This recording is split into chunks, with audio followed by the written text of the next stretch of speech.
Thanks to the funding provided by the Summer Work Experience Program, I was able to work with Dr. Lais Costa this summer to contribute to an equine welfare project in Costa Rica. For several years, Dr. Costa has been working on a project with numerous collaborators to improve the health and welfare of working equids in rural parts of Costa Rica.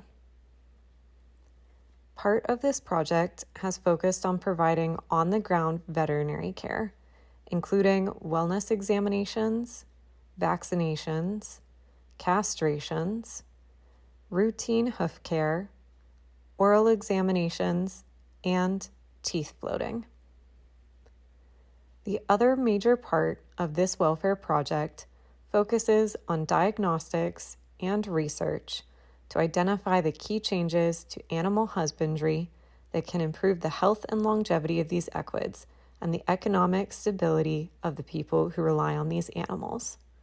One area of particular interest is tick-borne parasite disease burden, given the number of ticks identified during examinations and the lack of ectoparasite management for these animals.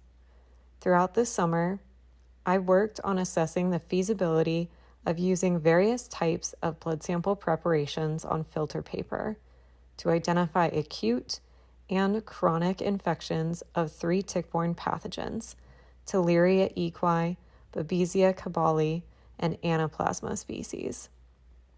I compared extraction methods and commercial kits for efficient DNA purification and tested these extraction methods using polymerase chain reaction.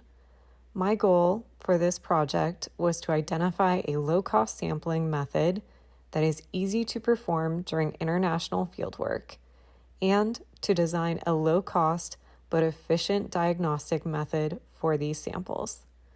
Throughout the work this summer, I've had the opportunity to meet numerous people in the One Health community and the UC Davis Veterinary Diagnostic Labs, and I was able to build on my existing experience with molecular genetic techniques while contributing to a project at the intersection of human and animal welfare.